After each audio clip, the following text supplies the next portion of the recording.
ओम शांति।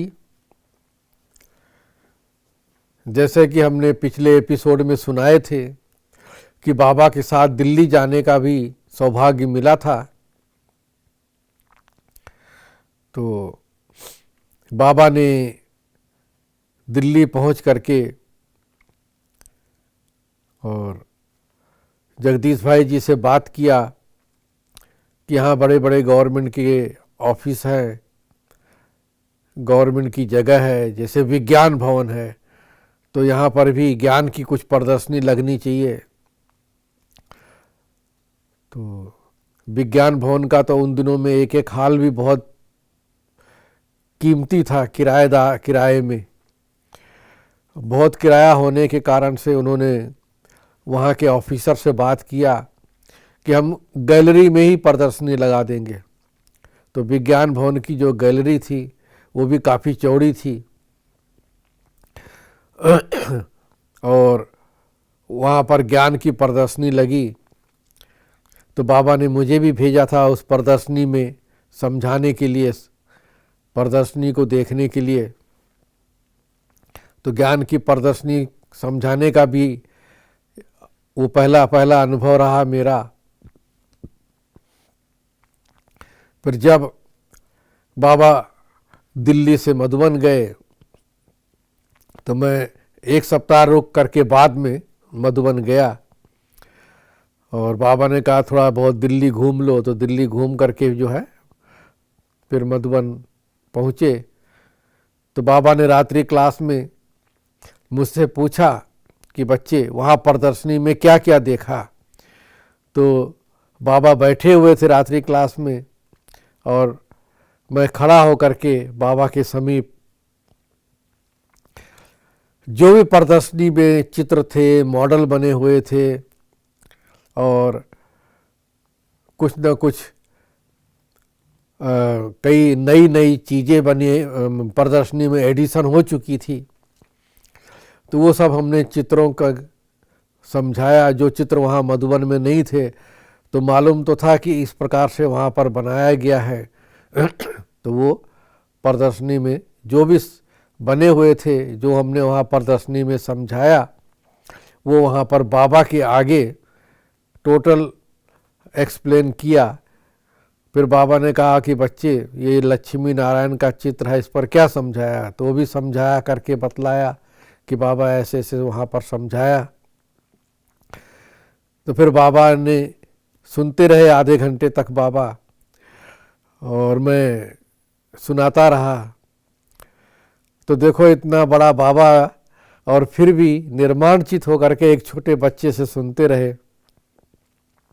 फिर बाबा ने कहा कि बच्चे जब भी कोई आता है और उसको ज्ञान की बातें या प्रदर्शनी चित्र समझाते हो तो बाबा की याद में रह करके समझाओ।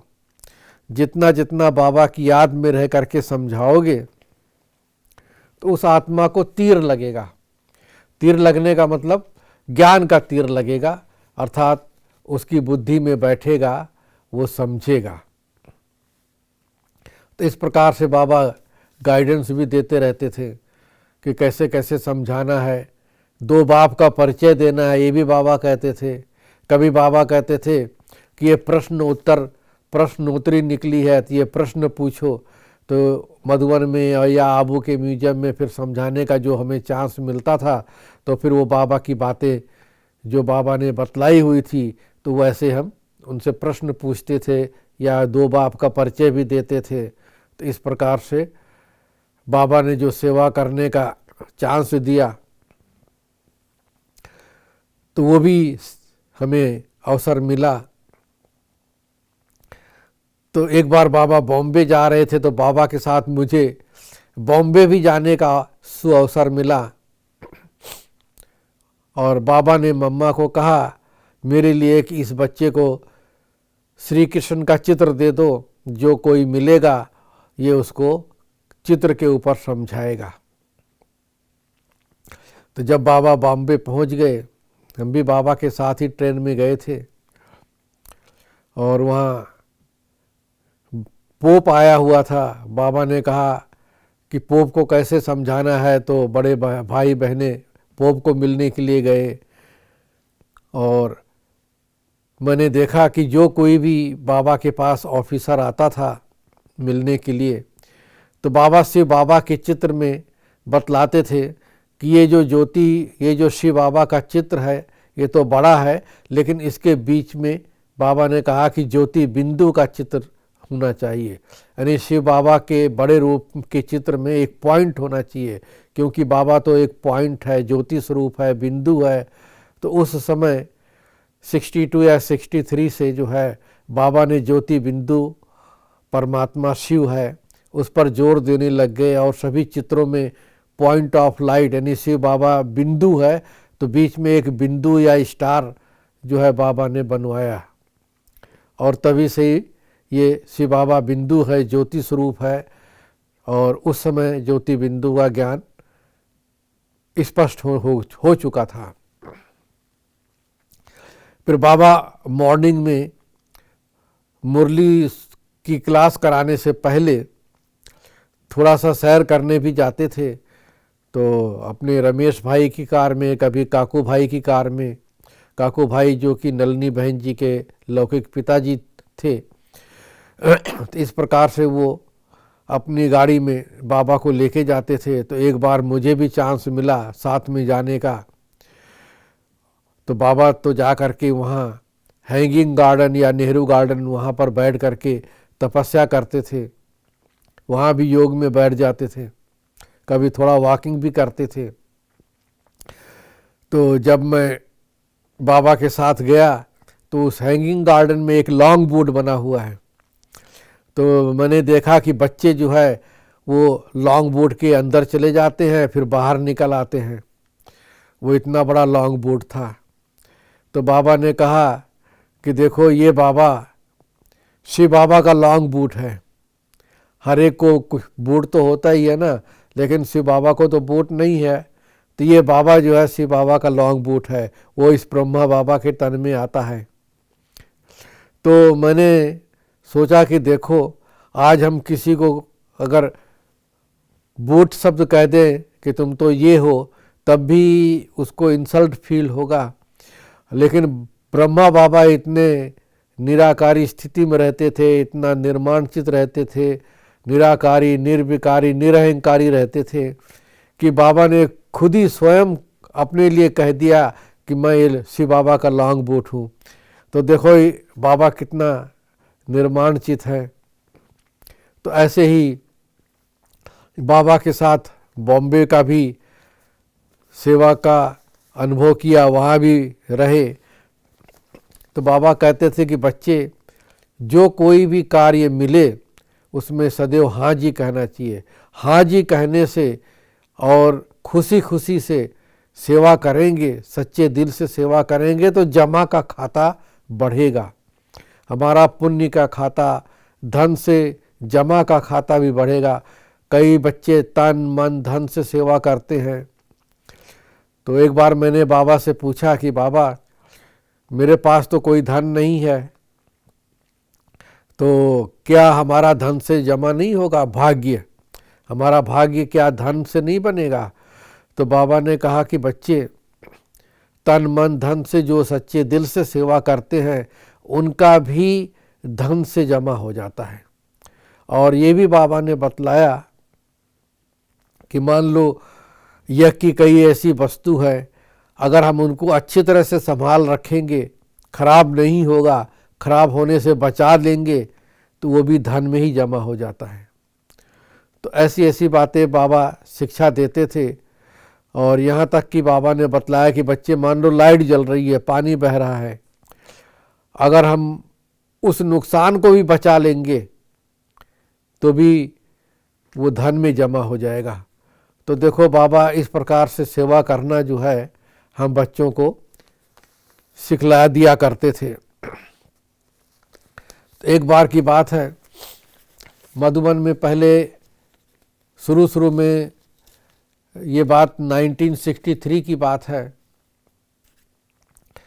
उस समय दादा विश्वतन जी दिन में रोटी पकाया करते थे, क्योंकि जितने भी बाबा के महारथी बच्चे बने हैं उन्होंने ऑल राउंड वर्क किया हुआ है, ऑल राउंड वर्क करके ही ऊंचे गए हैं, ऊंचे बने हैं।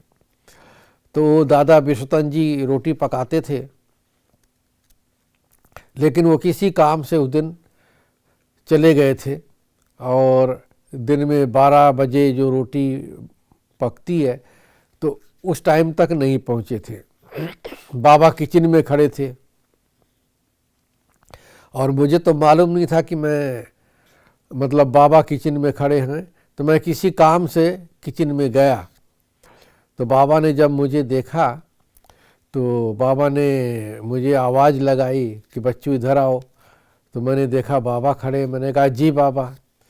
तो बाबा ने कहा बच्चे रोटी पकानी आती है? मैंने कहा नहीं बाबा मुझे तो नहीं आती है। तो बाबा ने कहा बच्चे सीखोगे? मैंने कहा जी हाँ बाबा। तो बाबा स्वयं हमारे साथ आधा घंटा खड़े होकर के हमें रोटी पकाना सिखाया। उन दिनों में लकड़ी का चूल्हा होता था और एक इतना बड़ा तवा उसके ऊपर रखा जाता था, 5-6 रोटी उस तवे के ऊपर एक साथ पकाई जाती थी।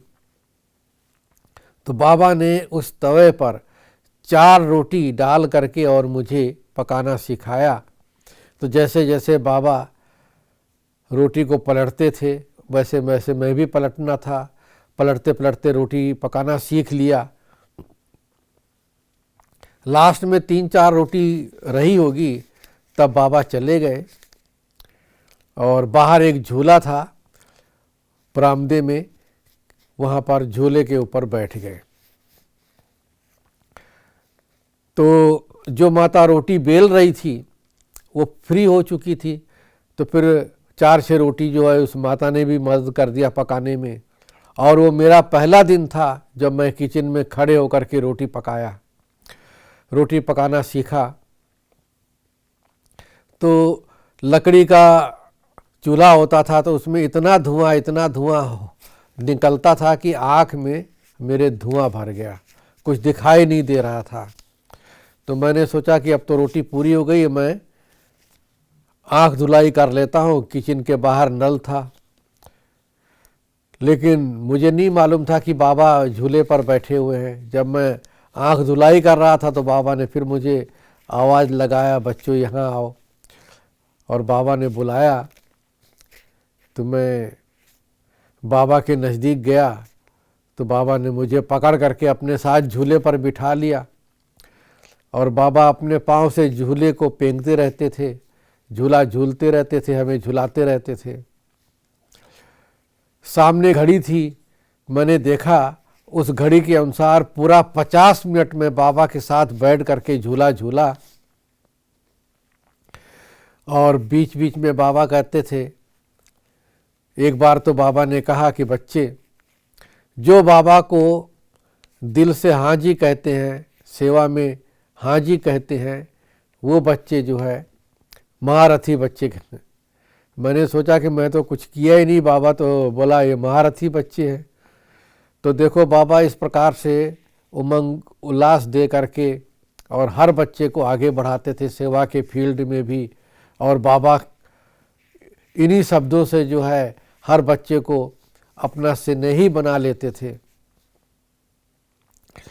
फिर थोड़ी देर के बाद बाबा ने मेरे से पूछा कि बच्चे किसके साथ झूला झूल रहे हो? तो मैंने कहा बाबा मैं तो शिव बाबा के साथ झूला झूल रहा हूँ। तो इस प्रकार से कुछ न कुछ बाबा बातचीत किया करते थे, झूला भी झूलते रहते थे, बाबा की याद भी दिलाते रहते थे और बातों बातों में कुछ न कुछ बता भी देते थे। फिर बाबा ने कहा कि बच्चे अभी तो ये मकान बन गया है, ट्रेनिंग सेंटर जो है वो सिंगल स्टोरी उस समय बन गई थी। तो बाबा ने कहा इसकी बहुत बड़ी छतें हैं, इन छतों के ऊपर जा कर के एकांत में चक्कर लगाओ, बाबा की याद में बैठो और एकांत में बाबा को याद करने का और ही जो है आनंद है।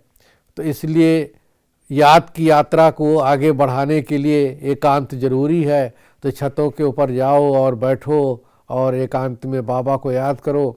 तो बाबा ने कहा कि एकांत, एकांत का मतलब एक की याद में अंत।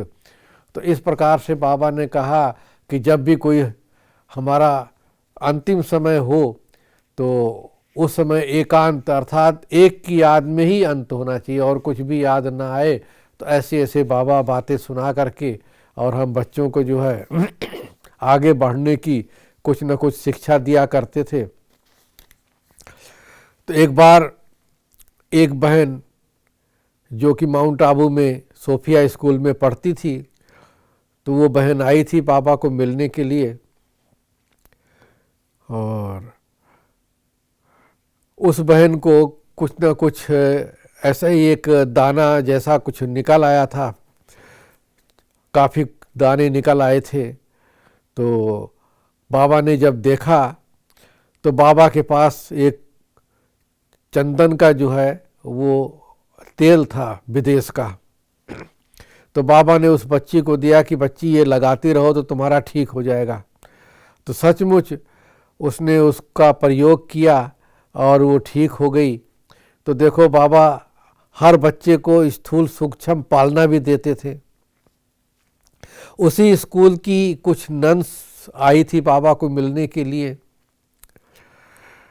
तो उन दिनों की बात है कि उनके पास भोजन जो हॉस्टल था, लड़कियां छात्राएं रहती थी, पढ़ती थी, तो उनके लिए जो भोजन की व्यवस्था वो कोयले की अंगीठी के ऊपर उनका भोजन बनता था। तो अचानक उनके पास कोयला ख़त्म हो गया था और कोयला कंट्रोल रेट में उन दिनों में मिलता था, बहुत सीमित था कंट्रोल, मतलब बहुत सीमित मात्रा में कोयला मिल पाता था। तो उन्होंने लकड़ी के ऊपर भोजन बनाना शुरू किया। तो सभी को लकड़ी के धुएं की जो है सभी छात्राओं को बदबू आने लग गई। तो वो नन्स जो है बाबा के पास आई और कहने लगी, बाबा को संदेश भेजवाया कि वहाँ स्कूल के लिए थोड़ा कोयला चाहिए, क्योंकि बाबा ने तो ट्रक के ट्रक कोयला मंगवाए हुए थे मधुबन में। तो जब बाबा ने ये बात सुना कि उनका मैसेज आया है कि उनको कोयला की आवश्यकता है, तो पास में बड़ी दीदी जी भी बैठी हुई थी। तो बड़ी दीदी जी ने कहा, बाबा हम क्यों उनको इतना, जैसे कि बाबा उन्होंने कहा, उन्होंने पूरा मना नहीं किया लेकिन इशारे में जैसे कि कहा कि भाई हम उन्हें क्यों दें, ऐसा मैंने समझा। तो बाबा ने कहा वहाँ जो भी बच्चे हैं वो भी तो बाबा के ही बच्चे हैं ना। तो ऐसे बाबा ने बड़ी दीदी को इन शब्दों से संबोधन किया और बाबा ने कहा ठीक है हम कोयला देंगे वहाँ। और उनको बाबा ने मैसेज दिया कि आप बैलगाड़ी भिजवाइए, बैलगाड़ी का अरेंजमेंट कर दीजिए या कोई भी वाहन का अरेंजमेंट कर दीजिए जो कि हम कोयला उसमें भिजवा सकें। तो उन्होंने बैलगाड़ी का माउंट आबू में बैलगाड़ी का अरेंजमेंट कर दिया और वो गाड़ी आई।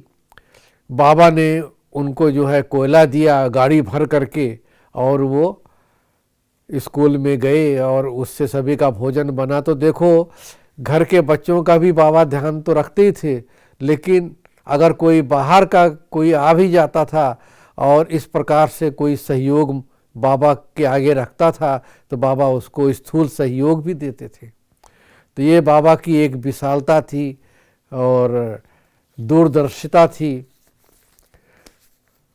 क्योंकि बाबा कहते थे कि आप सुख दोगे दूसरों को तो वो सुख रिटर्न में आपको ज़रूर मिलेगा। हम जिसको जो देते हैं, चाहे सुख देंगे, शांति देंगे, पवित्रता देंगे, आनंद देंगे या आशीर्वाद देंगे, शुभ भावनाएं देंगे, जो भी हम जिस प्रकार से भी हम सुख देंगे एक किसी भी आत्मा को, तो रिटर्न में वो ज़रूर मिलेगा। जैसे बाबा ने एक बार मिसाल भी दिया कि जैसे हम कुएं में मान लो आवाज़ करते हैं तो वो आवाज़ रिटर्न में हमारे पास आ जाती है, या पहाड़ों के ऊपर कहीं भी हम ज़ोर से आवाज़ करते हैं तो वो आवाज़ गूंजती हुई वापस हमारे पास आ जाती है। तो ऐसे कई मिसाल हैं। तो बाबा ने कहा कि कोई भी चीज़ है जब हम दूसरों को देंगे तो वो हमारे पास रिटर्न में ज़रूर आएगी। तो हमेशा बाबा कहते थे सुख दो सुख लो, ना दुख दो और ना किसी से दुख लो। तो ये इस प्रकार से बाबा हम बच्चों को जो है शिक्षा दिया करते थे।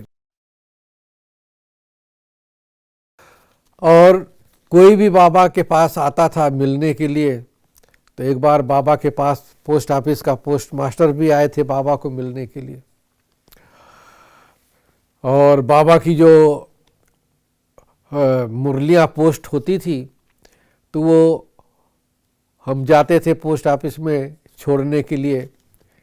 बाबा जो पत्र लिखते थे, तो वो पत्र भी मैं पोस्ट ऑफिस में डालने के लिए जाता था। तो शाम को तो 5 बजे पोस्ट निकल जाती थी, जो बाहर लेटर बॉक्स में पोस्ट होती थी। लेकिन दादा विश्वनाथ जी ने मेरा परिचय पोस्ट मास्टर से करा दिया था। तो मैं 5 बजे के बाद लगभग 5:30 पौने 6 बजे पोस्ट ऑफिस में पहुंच जाता था और बाबा का पत्र अंदर जा कर के दे देता था। तो एक बार पोस्ट मास्टर ने हमें रोक लिया और कहने लगे कि मैंने सुना है कि वहाँ जो ज्ञान देते हैं वो कहते हैं कि शादी नहीं करो, तो क्या तुम शादी नहीं करोगे? मैंने कहा नहीं करेंगे। फिर कहने लगे मैंने सुना है वहाँ आँख में जो है कुछ ऐसा अंजन लगाते हैं, सुरमा डालते हैं, जादू हो जाता है उससे। तो मैंने कहा देखो मेरे आँख में तो कोई सुरमा नहीं है, कोई अंजन या कुछ काजल नहीं है। तो कहने लगे कि नहीं तुम्हारे आँख में भी है। मतलब वो ज़बरदस्ती ऐसी बात कहने लग गए। तो फिर मैंने उनको बतलाया कि देखो सुरमा या काजल तो आँख के लिए अच्छी बात होती है। जैसे मनुष्य स्वस्थ रहने के लिए खाना खाता है, फल फ्रूट खाता है, दवाई खाता है, ऐसे ही ये आँख का जो अंजन है, सुरमा है, काजल है, ये भी आँख को स्वस्थ रखने के लिए, निरोगी रखने के लिए ये आँख का भोजन है। तो जब ऐसी बातें हमने उनको सुनाई, तो फिर दूसरे दिन बाबा मुझे कहने लगे कि बच्चे पोस्ट मास्टर को तुमने बहुत अच्छा समझाया है। अब मालूम नहीं पोस्ट मास्टर ने किस रीति से बाबा के पास ये मैसेज भिजवाया, वो तो मुझे नहीं मालूम।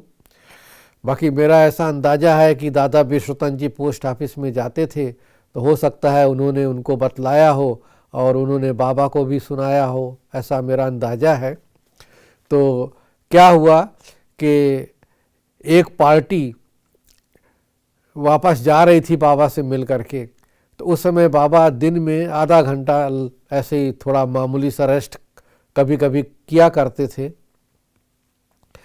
तो बाबा तो लेटे हुए थे, पार्टी के जाने का समय था।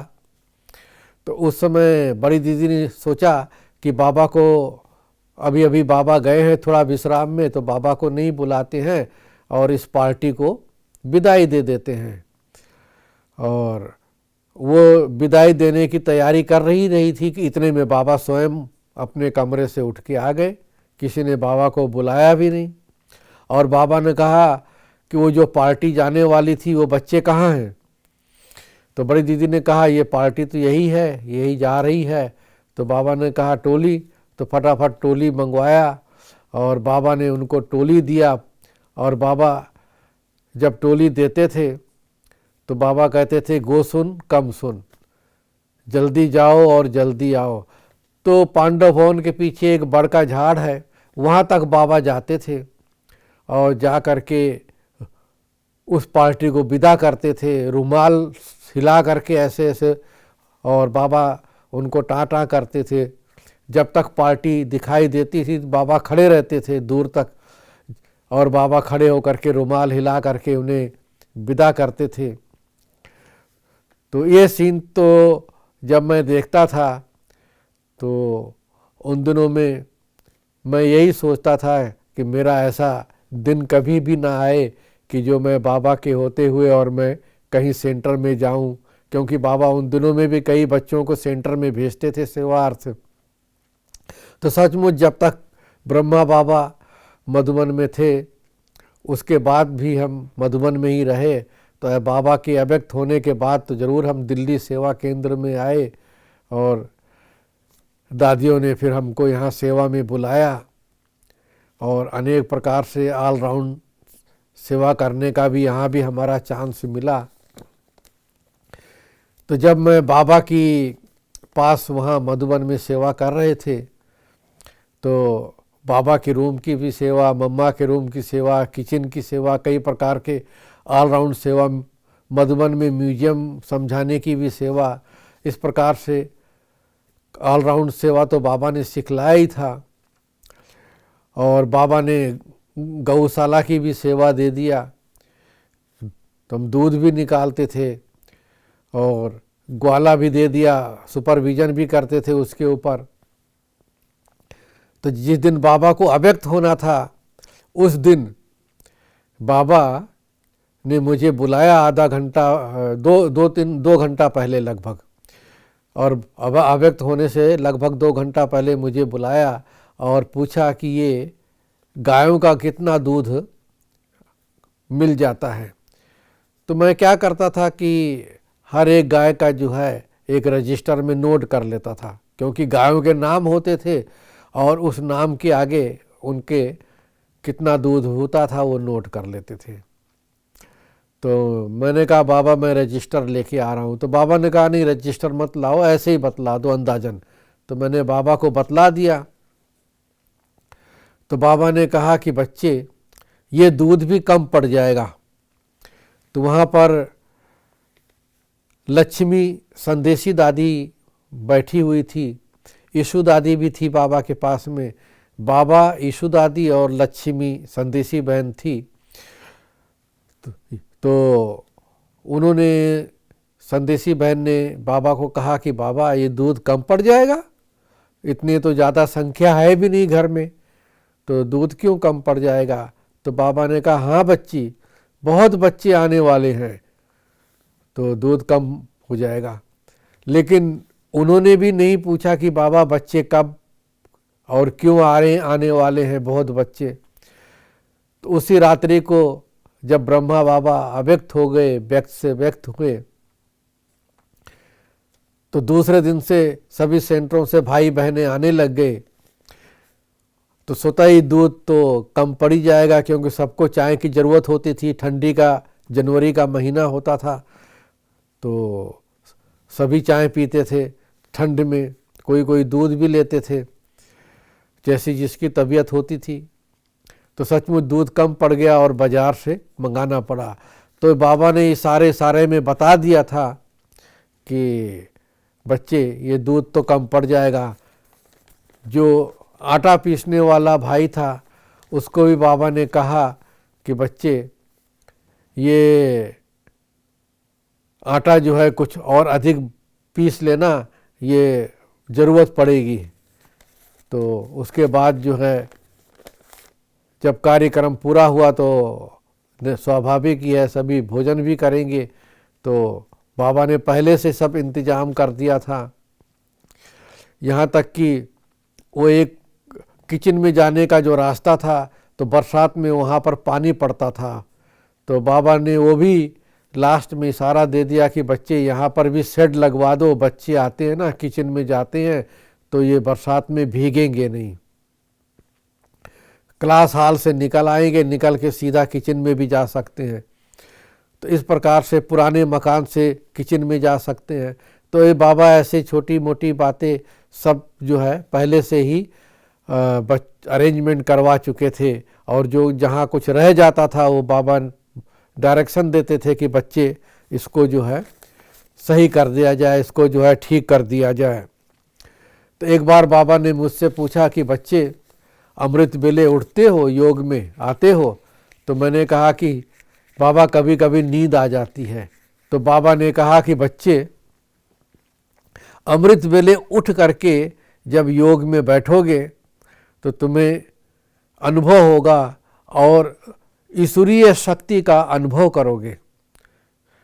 तो सचमुच मैं अमृत वेले उठने लग गया। मेरे कमरे में जो भाई था उसको मैंने कह दिया कि जब आप योग में चल जाओगे तो मुझे भी अपने साथ लेके चलना। तो उसने ये मान लिया और हमको साथ में लेके 2-3 दिन तक साथ में लेके चला। फिर उसके बाद तो वो 3 बजे का अलार्म लगाता था, उसके अलार्म से मेरी नींद खुल जाती थी। कई बार तो उससे पहले ही मैं जाग जाता था। तो इस प्रकार से बाबा ने कहा कि अमृत वेले का उठने का अभ्यास करोगे तो बहुत शक्ति का अनुभव करोगे। तो सचमुच बाबा के द्वारा वो शक्ति का अनुभव हुआ और उसके बाद से मुझे अमृत वेले में जो साउंड डिपार्टमेंट मेडिटेशन में जो गीत वगैरह बजता है योग में, तो हमें जैसे कि साउंड डिपार्टमेंट की भी ड्यूटी मिल गई, सेवा मिल गई। तो इस प्रकार से बाबा ने वो शक्ति दिया, तो उससे हमें वो सेवा करने का सौभाग्य भी मिल गया। तो इस प्रकार से बाबा हर बच्चे को ज्ञान से, योग से, धारणा से और शक्ति से जो है बच्चों को भरपूर करते थे। तो जब बाबा साकार में थे तो बगीचे में बैठते थे और उस बगीचे में जो बच्चे बाबा को मिलने आते थे तो बाबा उनको प्रसाद टोली देते थे। तो वहाँ जो कणा दाना गिरता था तो एक बुलबुल पक्षी भी आती थी, तो वो भी उस कणे दाने को रोज़ खाती थी। तो बाबा जब बच्चों से मिलते थे तो बाबा की आवाज़ सुन करके वो बुलबुल आ जाया करती थी। तो जब बाबा अव्यक्त हो गए और हिस्ट्री हॉल में बाबा की मुरली का टेप के द्वारा मुरली चलाई गई, सुनाई गई मुरली बाबा की आवाज़ में, तो वो बुलबुल उस आवाज़ को सुन करके क्लास हॉल में भी आ गई और आ करके जहाँ पर टेप मशीन थी उसके इर्द गिर्द घूमने लग गई बाबा की आवाज़ सुन करके। और बाबा को जब भोग लगा तो फिर उसको भोग दिया गया कणा दाना, वो भोग खा के चली गई। तो देखो एक पक्षी भी भगवान की तरफ आकर्षित हो गए। बाबा हर बच्चे को ऑलराउंड बनाने के लिए कुछ न कुछ सिखलाते थे, यहाँ तक कि मार्केट में भी भेजते थे ताकि बच्चे कुछ मार्केट में खरीदारी करना भी सीख जाएं। तो एक बार एक भाई मधुबन में बाबा को मिलने के लिए आए हुए थे। तो बाबा ने कहा कि बच्चे थोड़ा सब्जी की ज़रूरत है। तो और तो सब्जियां बाबा के पास थी, तो टिंडा नहीं था उस टाइम। तो बाबा ने उस एक भाई को भेजा, बोला बच्चे तुम मार्केट में टिंडा खरीद करके ले आओगे? तो उस भाई ने खुशी खुशी से कहा हाँ बाबा। तो बाबा ने बोला और बाबा ने उससे पूछा कि बच्चे खरीदारी करनी आती है? क्योंकि दुकानदार जो है वो थोड़ा ठग लेते हैं। तो बोला नहीं बाबा, मैं अच्छी तरह से खरीदारी करके ले आऊँगा। तो वो भाई गया मार्केट में, माउंट आबू के मार्केट में, और जो भी 10-15 किलो कम से कम टिंडा लेना था, तो उसने टिंडा जो है छांटा अच्छे, और उसको अनुभव भी था अच्छे टिंडे छांटने का। कच्चे टिंडे उसने छांटे और छांट करके अलग रखा। तो दुकानदार जो है वो तौल करके और थैले में डाल रहा था। इतने में क्या हुआ कि उस भाई ने क्या किया था कि कच्चे टिंडे अलग रख दिए थे, पके हुए जो थे वो अलग कर दिए थे। तो जब दुकानदार तराजू में तौल करके और उसके बैग में डाल रहा था, तो इतने में क्या हुआ कि 2 बैल जो है वो उसके भाई के थोड़ा नज़दीक में ही लड़ने लग गए, 2 बैल। तो उसका ध्यान पीछे की तरफ चला गया कि ये शोर हो रहा है, ये क्या चीज़ है।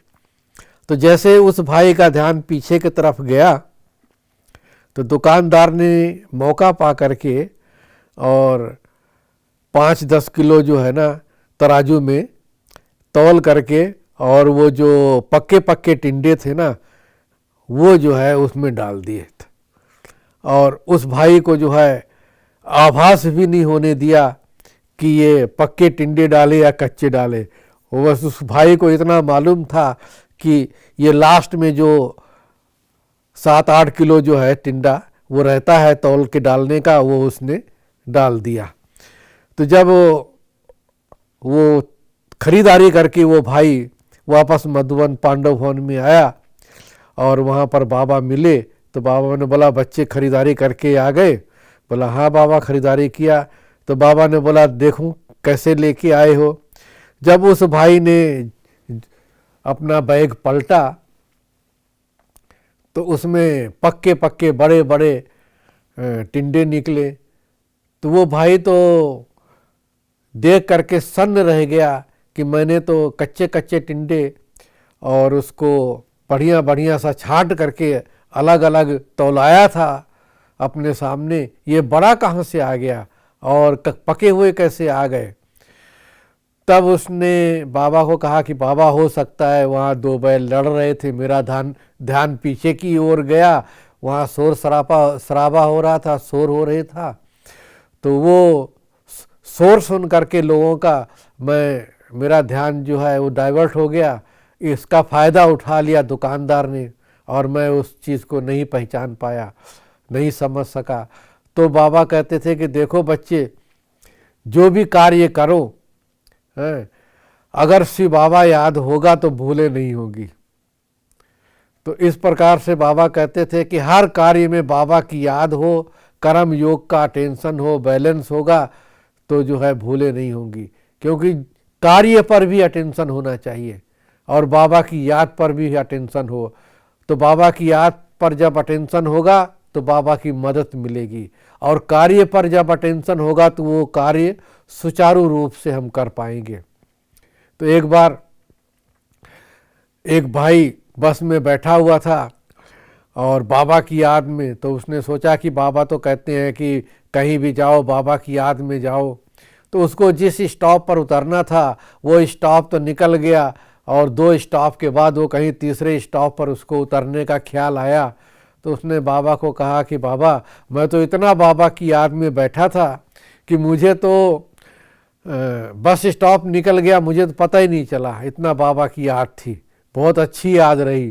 तो बाबा ने कहा वो बाबा की याद नहीं थी, अगर बाबा की सही याद होगी, यथार्थ याद होगा तो ये भूले नहीं होंगी। एक भाई को चोट लग गई, अब चोट लग गई, गिर गया। तो बाबा ने उससे पूछा कि जब गिरे थे उस समय बाबा की याद थी? तब उस भाई ने कहा नहीं बाबा, बाबा की याद तो नहीं थी। तो बाबा ने कहा कि बच्चे अटेंशन रखना होता है, जब याद का और चलने का अटेंशन रखोगे तो गिरोगे नहीं। तो इस प्रकार से बाबा हर कार्य में जो है अटेंशन रखने की विधि सिखलाते थे। चाहे योग में बैठो तो योग का अटेंशन हो, सेवा कर रहे हो तो सेवा का अटेंशन होना चाहिए, हर प्रकार से अटेंशन हो। अटेंशन से जब हम कार्य करेंगे तो हमारा कार्य जो है वो संपन्न होगा। तो एक बार 2 वकील आए थे बाबा को मिलने के लिए। तो जब बाबा के पास वह वकील मिल रहे थे तो एक सरकारी वकील थे और एक प्राइवेट वकील थे और दोनों बीके वकील थे। और बीके के लिए नियम भी है थोड़ा कि वो बाहर का ज़रा कम खाते पीते हैं, बाहर का बिल्कुल खाते पीते नहीं हैं। तो जो सरकारी वकील था उसने बाबा से पूछा कि बाबा हमें तो मीटिंग में, पार्टी में या इनके साथ जो है चाय पीनी पड़ती है, तो हम क्या करें, चाय पी सकते हैं? तो बाबा ने बोला हाँ बच्चे तुम पी सकते हो। अब वहीं पर ही प्राइवेट वकील बैठा था, उसने कहा बाबा फिर तो मैं भी पी सकता हूँ। तो प्राइवेट वकील को बाबा ने कहा नहीं तुम नहीं पी सकते हो। तो बाबा की बात सुन करके और वकील साहब कहने लगे कि बाबा जब एक वकील को आप पीने के लिए छुट्टी दे रहे हो तो क्या मैं चाय नहीं पी सकता हूँ, वो भी तो पिएगा ना। तो बाबा ने उसका अर्थ समझाया कि बच्चे वो वकील सरकारी वकील है, अब वो उन सरकारी अफसरों के साथ जो है चाय पिएंगे, उनके साथ उनका कनेक्शन होगा, जान पहचान होगी, तो कल को वो बाबा के कार्य में उनको सहयोगी बना सकते हैं। मानो कोई प्रदर्शनी होती है तो प्रदर्शनी का उद्घाटन भी करा सकते हैं, उनको ले आएंगे, प्रदर्शनी दिखाएंगे, सेवा होएगी, तो उनके वो चाय पीने से सेवा होएगी, उनसे चाय पी करके वो उनसे संपर्क बना सकते हैं। और आप तो प्राइवेट वकील हो, आप तो नहीं भी चाय पिएंगे तो आपके क्लाइंट समझेंगे कि हमारे वकील तो कितने अच्छे हैं कि देखो हमारी चाय तक भी नहीं पीते हैं, तो आपका ना पीने में भी सेवा समाई हुई है। तो इस प्रकार से बाबा दूरदर्शिता से उन बच्चों को जो है समझाते थे। जैसे कि कई मिलिट्री वाले होते थे तो मिलिट्री वाले कई बाबा से पूछते थे कि बाबा फील्ड में तो हमें जाना होता है, वहाँ पर हम भोजन तो बना नहीं सकते हैं, तो क्या करें। तो बाबा कहते थे आप शिव बाबा की याद में शक्तिशाली होकर के दृष्टि दे करके, दृष्टि के द्वारा भोजन को शुद्ध करके और फिर जो है भोजन कर सकते हो। तो हर एक जैसे जो व्यक्ति होता था बाबा से प्रश्न पूछता था, बाबा से राय लेता था, तो बाबा उन बच्चों को वैसे ही बाबा राय भी दिया करते थे। हर प्रकार से बाबा के पास जो है बाबा के बच्चे आते थे मिलने के लिए। एक बार की बात है, तो ये मैंने सुना था एक बहन के अनुभव में कि बाबा जो है पत्र लिख रहे थे, तो उस समय कोई मक्खी आ गई और बाबा ने जो है बोला बच्चे इसको हटाओ, तो उस बहन ने कोई चीज़ से मक्खी को हटाया तो वो मक्खी को चोट लग गई, मक्खी मर गई। तो जब वो मक्खी मर गई तो वो बहन मक्खी को फेंकने जा रही थी, तो बाबा ने बोला नहीं बच्चे इस मक्खी को फेंको नहीं, ये मक्खी जो है सेवा करेगी। अब मक्खी क्या सेवा करेगी, तो बाबा जहाँ पर पत्र लिख रहे थे तो बाबा ने पत्र में उस मक्खी को डाल दिया और लिख दिया कि देखो आपके यहाँ जो है ईश्वरीय सेवा बहुत ढीली ढाली हो रही है, क्या करते हैं, क्या मक्खी मारते हैं क्या पूरा दिन। तो इस प्रकार से बाबा ऐसे हंसी में चिटचैट करके ऐसी बातें हंसी हंसी में एक मक्खी को भेज करके और उनको उमंग उत्साह दे दिया, सावधान कर दिया कि अब हमें जो है सेवा को बढ़ाने का बाबा को सबूत दिखाना है।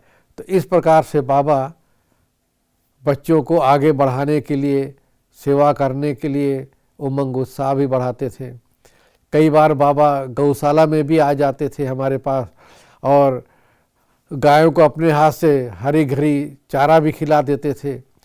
तो कई भाई बहनें जब बाबा के साथ फ़ोटो खिंचवाते थे तो बाबा कहते थे ये फ़ोटो देहधारी का फ़ोटो लेके क्या करोगे, हाँ शिव बाबा तो निराकार है, उसका तो फ़ोटो निकलेगा नहीं।